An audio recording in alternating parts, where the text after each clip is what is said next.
Usually po kasi ang reaksyon nga ng marami no, doon sa mga make question sa resulta po ng survey, whether Pulse man yan o SWS, kapag pabor sa kanila yung survey, okay yan. Pag hindi pabor sa amin, may question kami. Ano ang inyong masasabi doon, attorney? Well, depende po siguro yan sa pananaw ng iba. Kasi po may nagsasabi dati, may nagsasabi naman po before, na yung Pulse Asia daw ay propaganda tool ng mga Duterte. So kahit ano pa po yan, kahit yan ang pananaw ng ibang tao, hindi po yan ang pananaw ng administrasyon. Kahit ano pong survey ang dumating at magpakita ng kanilang mga data, yan po naman ay ikukonsidera. So kung yan po ang tingin ng ibang tao, ay hindi po natin masasagot kung ano yung damdamin ng iba. Okay, sige po. Pero kaninyo kay Chacha kanina, dahil sabi ho mismo ni Ginoong Holmes kahapon sa aming panayam, sa isa pong administrasyon na kababahala ito. Sabi nga niya, ito po ay one for the books. Ika niya, yung pong small or no trust, 54%, kalahati. At maging yung pong sinasabing disapproval ay 53%. Kaninyo, ito po ay, ito po, bagamat may question kayo sa pamamaraan siguro at doon nga sa mga binabanggit ng respondents, ito po ay challenge ngayon sa communications team ng Presidente. Talagang challenge po ito. Okay. Ano pong aasahan namin sa panig po ninyo at ni Secretary J. Ruiz? Kasi sabi din kahapon ng Pulse Asia ng kanilang presidente na parang dapat yung messaging mas maging malinaw at makarating talaga sa mga Pilipino sa usapin ng ginagawang serbisyo ng gobyerno para sa mga kababayan natin. Actually, Sir Ted, as far as we are concerned, alam namin na napaparating namin ang mensahe. Maliban po sa press briefing, meron po tayong mga palabas, mga program na pinapakita sa PTV4, sa RTVM. Mga programa po ng gobyerno. At na malamang ay hindi natin alam kung napapanood ng karamihan. Pero ang siguro ang proliferate ngayon ay ang karamihan po talaga ay yung fake news mula sa social media, iba't ibang platforms. So yan po talaga ang challenge sa amin. May balita pa nga, hindi lang po Filipino ang gumagawa dito at meron pang ibang sumusuporta. Mga bansa, na laban sa Pangulo o laban sa Pilipinas. So, yun po dapat ang aming tinutugunan at syempre po maliban po sa amin, sa gobyerno po na dapat itong masawata. Syempre hingi na rin po namin ang tulong ng mga mainstream media, pati na po yung mga responsible social media content creator. Kung nakikita naman po karamihan na yung mga sinasabi ay fake or galing sa fake news, sana matulungan din po kami ng ibang nasa mainstream media na ma-fact check. Tulong na lang din po ito para sa bayan. Hindi lang po para sa gobyerno ng kumbaga whole nation approach po ito. Opo. Sana yun na po din. Opo. Attorney, Yusek, doon sa inyong paghingi po ng tulong sa mainstream media, at usapin ng to combat fake news, yung fake news kasi pwedeng propaganda talagang paninira, pero meron din po naman ding mga programa nga dapat ang gobyerno na ipinaaabot sa tao sa pamagitan po ng mga panayam sa mga opisyal ng gobyerno. Ang concern naman namin, halimbawa, sabi nga din kahapon ng Ginoong Holmes, dapat maging proactive ang communications team ng gobyerno, hindi lang sa Malacanang kundi sa bawat departamento. Ang problema po ay yung unavailability or refusal of some people in government to be interviewed para po maghayag ng programa ng gobyerno. I mean, hindi na ako mag-iisa-isa pa, pero at least meron kayong Vince Dizon ngayon na kahit pa paano po nakapagpaparating ng mensahe at nakikita natin yung ginagawa niya, pero maliban sa kanya at sa ilang pumanaka-naka dyan, mahirap paghilapin. Kung siguro yan po ang isa sa mga nagiging issue po, makakarating po yan at mas maganda po, Sir Ted, kahit off the air, masabi niyo po sa akin kung saan kayo ahensya na merong hindi na-i-interview or hindi nagkakaroon ng paglilinaw at gagawin po natin ito ng paraan para po mapahatid lang po talaga ang mga mararaming programa po ng administrasyon at ng Pangulo. Halimbawa po ang Agriculture Department, no? Oo, kasi din ang sinasabi po ni Ginoong Holmes kahapon, no, sa usapin ng bilihin, o pagkain basically. So dito po napakalaking bagay nga na hindi lang daw po yung mga pag-press release o mga sugar coating mismo maramdaman din po ng taong bayan. So maliban doon nga siguro sa pagiging available sa katanungan dito po sa mga basic na ginagawa ng isang ahensya, ay yung maramdaman din po on the ground yung programa ng gobyerno. So sa punto pong yun, ma'am, sino po ang in charge doon sa palasyo? Paano po kaya ayon? Para ho naman din hindi masayang yung programa ng gobyerno kasi kung may ginagawa naman talaga, dapat maramdaman po ng taong bayan. Yes, katulad po niya sa DA, sir, Sir Ted. Kamakailan lang po, marami din po nagbibigay sa amin ng impormasyon na yung presyo ng bigas sa kanila ay bumaba na daw po talaga. Marami na daw po sila nabibili, parang 34, 33, 30, something like that. Pero, meron pa po isang programa na parating ang Pangulo na talaga po makikinabang ang taong bayan. Siguro, inaayos lang po kung paano ito maihahatid sa taong bayan. Marami pong programa. Siguro with me, sa PCO, kakausapin ko rin po, Sir Ted, ang ibang mga ahensya. Katulad po, may mga press briefing po kami na mismo po yung mga secretary or heads ng agencies ay iniimbitahan po namin sa press briefing para sila po mismo ang magbigay ng good news sa tao. Pero yung iba po, ito naman po tayo, may mga fake news peddler na sinasabi na yung pangungumbida namin. Ito po nangyayari, Sir Ted, yung pagkukumbida namin sa mga representatives ng agencies at sila yung isasalang namin para magsalita, ang sasabihin nila, ito fake news talaga to, Sir Ted. Napaka-incompetent siguro ng undersecretary ng press officer kasi hinahayaan na lang niya yung mga heads up ng agencies na magsalita. Sana niyo po kung talagang paano kumilos sa mga fake news peddlers. So, pero with that concern, sir, kailangan din na talaga mismo yung mga head of agencies is masama namin sa press briefing, and may project pa po ang administration, Sir Ted. Magkakaroon kami ng podcast at mga secretaries din, heads of the agencies ang ating makukumbida para po mas maraparating nila sa tao kung ano yung dapat na makita, ano ang mga serbisyong pwedeng madinig or maramdaman ng taong bayan. Sige po. Kasi kami ho naman po nga dito ay bukas anytime kapag po may mga isyong pambayan na gusto hong liwanagin mismo po ang gobyerno, particular po ang ilang mga government agencies para po maging daan din doon sa pagpapalawak po ng informasyon, USEC. Dito po sa issue ng kidnapping ngayon. Kahapon nakapanayan po namin ang honorary chairman nga po ng Philippine Chamber of Commerce and Industry, si Ginoong Sergio Luis Ortiz, at sa kanya nanggaling worried sila dito po sa ilang kaso po ng kidnapping. Nga sabi mismo ni Ma'am Tessie Angsi, 3 kidnapping cases in just 5 weeks. Hindi po ito kumbaga, ma'am, hindi po ito fake news, At dito po talagang sinasabi na ng mga negosyante na ang gobyernong Marcos kinakailangan na po ditong kumilos at maramdaman nila na may ginagawa ang gobyerno. Yes, sir. Katulad nga po nito, siguro din po hindi naman din to fake news na talagang mabilis po na inaksyonan itong sitwasyon po ni Mr. Ke.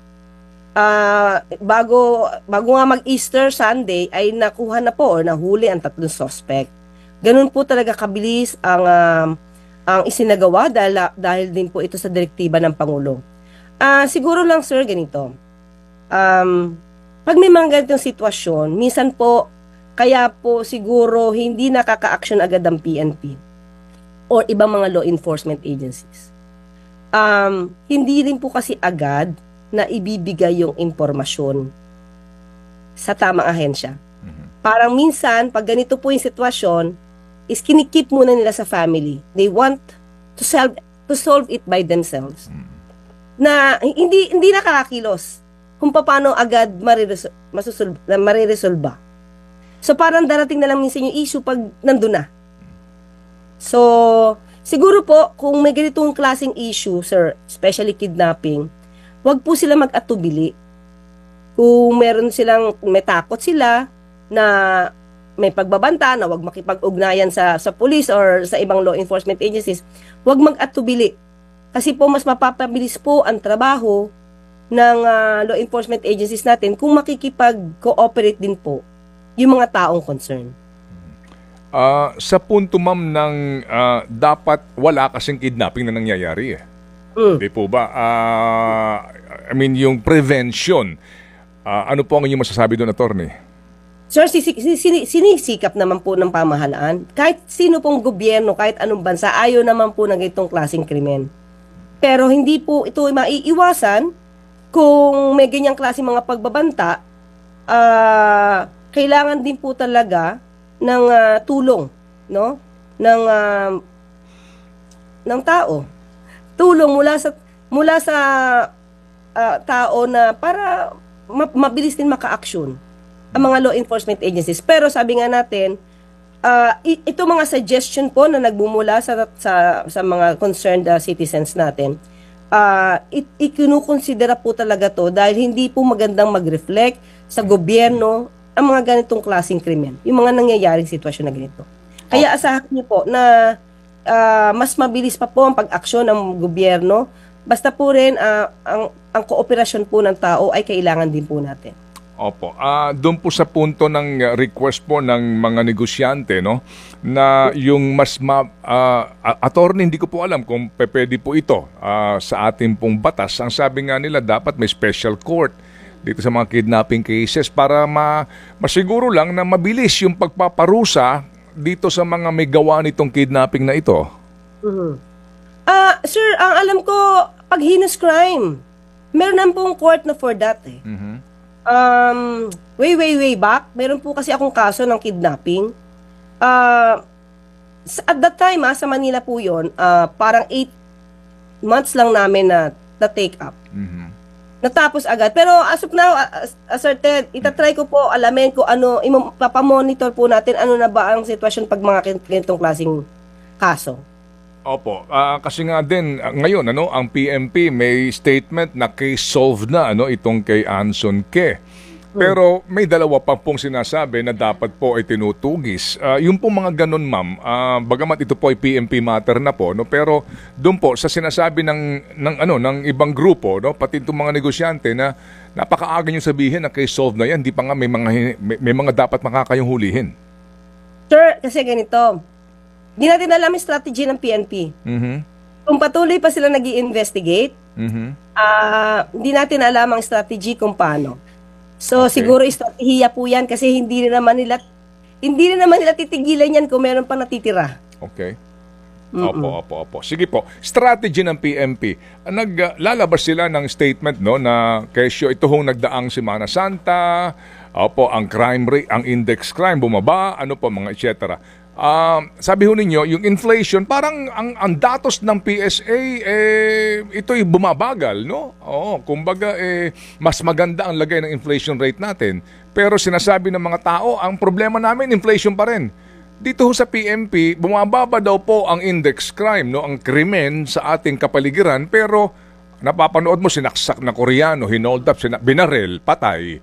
Yung isang sumakay lang yung isang nagmamasada lang ng tricycle, pinagsasaksak. Yun, ospital. Nakita mo itong basag kotse ngayon. I mean, to be more pragmatic about this, parang hindi rin po sigurong makatotohanan yung sinasabi ng PNP na bumababa ang krimen, pero ang amin na babalitaan at mapapanood, puro krimen. Yun na nga po sa nangyayari. Kaya yan din po yung pag-uusap namin sa mainstream. Kasi po, ang na-news talaga, yung mga isolated cases na tulad niyan. Kasi ako po, ngayon, paglabas ko sa bahay, wala naman ako nakikitang saksakan. Pagpunta ko dito sa palengke, wala naman ako nakikitang snatching. So, I mean, kung paano ito ipakita sa news, yun yung pumapasok din sa atin. Kasi nakikita natin Kaya sabi natin, sana nga rin po, maliban sa mga negative na mga news, makita din po yung ganda ng ginagawa ng gobyerno. So, yun din po yung pakiusap namin. Sabi ko nga, kung ganyan kagulo, sir, kung ganyan karami yung krimen, siguro talaga dapat na alarma na tayo.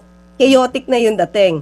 So, kaya naniniwala ako na bumababa yung crime index niyan. Because, Yan po, siguro ang nakikita at nagre-reflect naman talaga.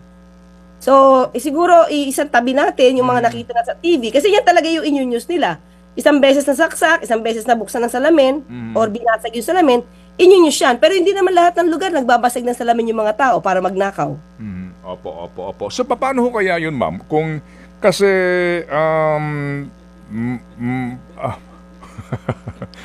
parang, paano kaya ang treatment doon ng mainstream sa police report, no? Yung ganong uri po. Kayo po, ano pong suggestion nyo po, ma'am? Paano po natin dapat pong ilabas ito? Kasi kami ho naman din, ang aming mga reporters, obligado po no, na ito'y ilabas kasi nga din may visuals, may complainant, may victim, etc. So, paano po? Kayo po, ma'am, kami po'y makikinig. Paano po, sa tingin po ninyo, ang dapat po na paghawak po sa pagturing po sa ganitong mga uri ng balita? Halimbawa, ito suggestion lang, sir. Halimbawa, may nahuli, snatching. Sana, ma-monitor din kung itong taong to ay nahuli. Kung itong taong to ay napagbayad. Hindi yung puro krimen lang, tapos yung mga nagawa na paghuli, nakulong, parang hindi naman siya nababalita lagi. So, di ba dapat pantay siya? Kung ano yung ginawa ng polis, mabilis na paghuli, di ba po, dapat ma-praise din naman natin. Uy, ang bilis. At tuloy dito, sir, ito katulad nung yung paghuli ng tatlong suspect regarding this Mr. K case. Yung ibang mga fake news peddlers, ito, sir, sasabihin nila, ay, hindi yan totoo, fall guy yan. So, syempre, ibang mga tao na yun ang nakikita at nadinig, magkakaroon na naman ng ibang imahe ang gobyerno. Magiging negatibo na naman. So, ang sa akin lang, sir, kung merong nahuli, may ginawang krimen, at nahuli at may ginawa rin na maganda ang kapulisan dahil sa mabilis na aksyon, sana napapakita rin kaagad-agad. Yun lang po. Kasi mga petty crimes, so dapat meron din po sanang mapakita na na-resolve to agad. Siguro po naman din, ang amin, kung mamarapatin yung attorney, maging proactive din po siguro ang pambansang pulisya, no?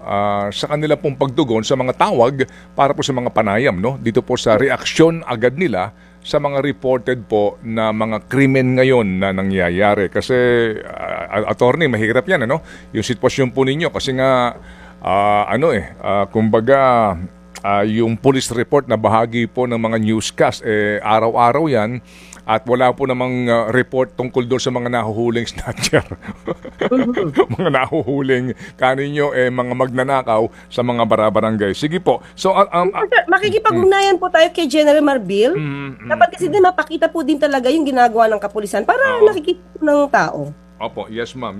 Ako naintindihan ko where coming from, dito po sa inyong responsibilidad ngayon kasi napakahirap po nitong nakaatang sa inyong balikat para po dito sa pagbabalanse, no, sa mga accomplishment po ng pamahalaan vis-a-vis sa mga reported po nitong mga nangyayari po sa ating kapaligiran. So, attorney, sa sitwasyon ngayon dito po sa lumabas nga, no, na survey ng Pulse Asia. So, sa pangkalahatan po, ano ang sinabi sa inyo dito ng Presidente? Ano ang instruction sa inyo kung meron man at paano niya po ito tinanggap?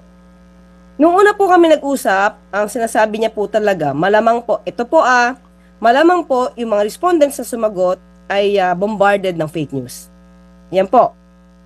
Pero, nasabi po rin po niya, hindi natin ito hindi papansinin.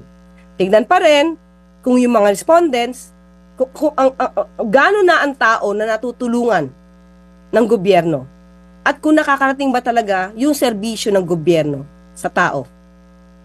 Okay, sige po. So ma'am, maganda po itong ating ugnayan kung sakasakali po muli kaming istorbo sa inyo. Para mapakinggan po. Anytime. Basta Sir Ted and DJ Cha, anytime. Opo, para mapakinggan din po ang panig po ng Presidente at panig po ng Malacanang dito po sa mga napaka-importanting isyong pambayan nito. After all, ma'am, bawat araw... By the way, sir, isang good news lang po. Nakausap ko nga rin po, hindi ko po nabanggit kanina kay DJ Cha. Lahat po halos with this regional tripartite, lahat po ay nag-increase na po ng wage. Hindi nga lang po siguro ganong kalaki ang ine-expect nila kasi meron po supposed to be legislative wage na pinag-uusapan. Pero base po sa direktiba ng Pangulo with the regional tripartite, tumaas na po sa lahat na region ang mga sweldo po or wages po ng mga Pilipino. Yes, Yun na ma'am. Opo, kasi nga dito, ang ikalawang concern nila ay increasing the pay of workers dito po sa survey ng Pulse Asia.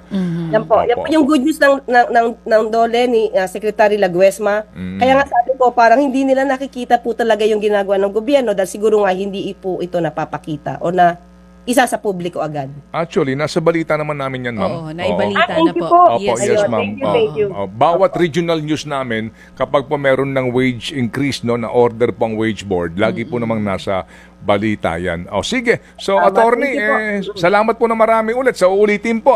Salamat na marami, attorney. Karangalan, Sir Ted and DJ Cha. Thank Apo. you. Thank you. Si Attorney Claire Castro po, ang Undersecretary at Press Officer po naman